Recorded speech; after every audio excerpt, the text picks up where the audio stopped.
Welcome to speed news దండోరా.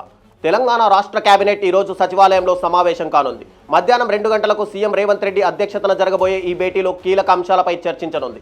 ముఖ్యంగా గోశాల పాలసీపై తుది నిర్ణయం తీసుకునే అవకాశం ఉన్నట్టు తెలుస్తోంది. స్థానిక సంస్థల ఎన్నికల నిర్వహణపై కేబినెట్లో చర్చ జరగనుండగా వర్షాకాల అసెంబ్లీ సమావేశాల తేదీలపై కూడా తుది నిర్ణయం తీసుకునే అవకాశం కనిపిస్తోంది. గిగ్ వర్కర్ల వెల్ఫేర్ బిల్లుకు సంబంధించి మంత్రివర్గం చర్చించనుంది. ఆంధ్రప్రదేశ్ సీఎం చంద్రబాబు మంత్రుల బృందం ప్రస్తుతం సింగపూర్లో పర్యటనలో ఉన్నారు. రాష్ట్రానికి భారీ పెట్టుబడులు, అభివృద్ధి అవకాశాలు తీసుకురావడమే ఈ పర్యటనల లక్ష్యం కాగా రెండో రోజు ముఖ్యమైన సమావేశాలతో షెడ్యూల్ ఏర్పాటు చేసుకున్నారు. భారత కాలమానం ప్రకారం ఉదయం ట్రెజరీ బిల్డింగ్ లో సింగపూర్ వాణిజ్య పరిశ్రమల శాఖ మంత్రిని చంద్రబాబు కలుస్తారు. ఈ సమావేశంలో సైన్స్, టెక్నాలజీ, పారిశ్రామిక సహకారం అంశాలు చర్చకు రానున్నాయి.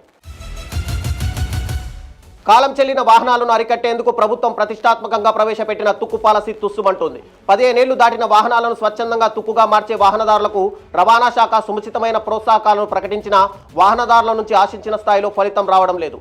ఢిల్లీ వంటి నగరాల్లో కాలం చెల్లిన వాహనాలపై నిర్బంధంగా నిషేధం విధిస్తుండగా హైదరాబాద్లో మాత్రం అందుకు భిన్నమైన పరిస్థితి నెలకొంది. పాత వాహనాలను తుక్కుగా మార్చేందుకు ప్రత్యేక కేంద్రాలను ఏర్పాటు చేసిన ప్రస్తుతం 1 నెల వ్యవధిలో కనీసం 25 వాహనాలు కూడా తుక్కు కావడం లేదని అధికారులు చెబుతున్నారు. ఉత్తరాఖండ్లోని హరిద్వార్ మానసాదేవి ఆలయంలో తొక్కిసలాట మరొక ముందే ఉత్తరప్రదేశ్లోని బారాబంకీలో మరో ఘటన చోటు చేసుకుంది.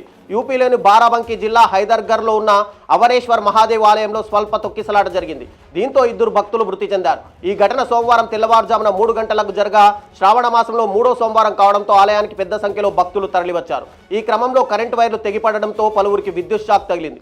దీంతో భయాందోళనకు గురైన భక్తులు పరుగులు పెట్టారు. పార్లమెంట్ సమావేశాల సందర్భంగా నేడు లోక్సభలో ఆపరేషన్ సింధూర్పై ప్రత్యేక చర్చ జరగనుంది. కాశ్మీర్లోని పాల్గాం ప్రాంతంలో జరిగిన ఉగ్రదాడి నేపథ్యంలో కేంద్ర ప్రభుత్వం చేపట్టిన ప్రతీకార చర్యలపై ఉభయ సభల్లోనూ 16 గంటల ప్రత్యేక చర్చకి సమయం కేటాయించారు. ఈ రోజు లోక్సభలో, రేపు రాజ్యసభలో ఈ అంశంపై వాడివేడి చర్చ జరగనుంది. ఈ చర్చ కోసం ఎన్డీఏ, ఇండియా కూటములు సమగ్రంగా సిద్ధమవుతున్నాయి. ఈ చర్చలో పాల్గాం ఉగ్రదాడి, ఆపరేషన్ సింధూర్ అంశాలతో పాటు జాతీయ భద్రతా విధానాలు, విదేశాంగ విధానాలపై కూడా విశ్లేషణ జరగనుంది. అమెరికా అధ్యక్షుడు డొనాల్డ్ ట్రంప్ యూరోపియన్ యూనియన్తో భారీ వాణిజ్య ఒప్పందాన్ని ప్రకటించారు. ఇకపై EU దిగుమతులపై అమెరికా 15% సుంకాలను విధించనుందని వెల్లడించారు. యునైటెడ్ స్టేట్స్ దీన్ని మునుపెన్నడూ లేని భారీ వాణిజ్య ఒప్పందంగా అభివర్ణించింది. యూరోపియన్ వస్తువులపై 30% అమెరికా సుంకాలను నివారించేందుకు ఆగస్టు 1తో గడువు సమీపిస్తున్న తరుణంలో ఈ ఒప్పందం కుదిరింది. యూరోపియన్ యూనియన్ అధ్యక్షురాలు ఉర్సులా వాన్ డెర్ లేయన్ మధ్య జరిగిన సమావేశంలో ఈ ఒప్పందం జరిగింది.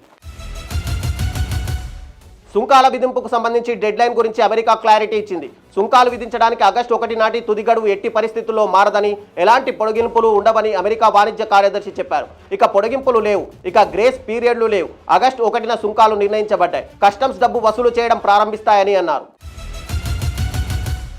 గోదావరి వరద ఉధృతి పెరిగింది. దీంతో ధవళేశ్వరం క్యాటన్ బ్యారేజ్ నుంచి ఆదివారం 6 లక్షల క్యూసెక్ల బిగులు జలాలను సముద్రంలోకి విడిచిపెట్టారు.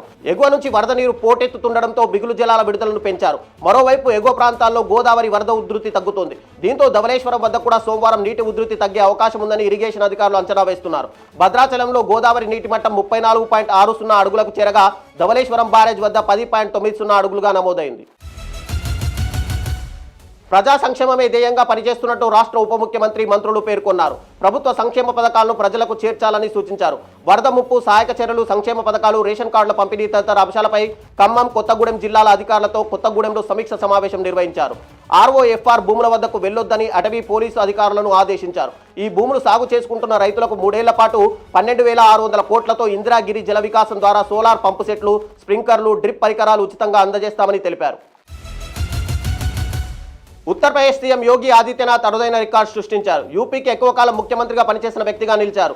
ఆయన 8 ఏళ్ల 132 రోజులు ఈ పదవిలో కొనసాగుతున్నారు. అంతకుముందు ఉన్న గోవింద్ వల్లభ్ పంత్ రికార్డును యోగి అధిగమించారు. పంత్ యూపీకి ముఖ్యమంత్రిగా 8 ఏళ్ల 127 రోజులు పనిచేయగా ఈ మైలురాయితో యూపీకి అత్యధిక కాలం ముఖ్యమంత్రిగా పనిచేసిన రికార్డును కలిగి ఉన్నారు. మాంచెస్టర్లో టీమిండియా అద్భుతం చేసింది. తమ వీరోచిత పోరాటంతో ఇంగ్లాండ్తో 4వ టెస్టును డ్రాగా ముగించారు. 0 పరుగులకే 2 వికెట్లు కోల్పోయి కష్టాల్లో పడిన భారత్ జట్టును కెప్టెన్ శుభ్మన్ గిల్ 103, KL రాహుల్ 90 తమ అద్భుత బ్యాటింగ్లతో ఆదుకోగా ఆ తర్వాత రవీంద్ర జడేజా 107 నాటౌట్, వాషింగ్టన్ సుందర్ 101 నాటౌట్ అజేయ శతకాలతో భారత్ ఓటమి నుంచి గట్టెక్కించారు. ఇవి ఈ రోజు దండోరా విశేషాలు. మరిన్ని వార్తల కోసం చూస్తూనే ఉండండి అభినవ్ భారత్.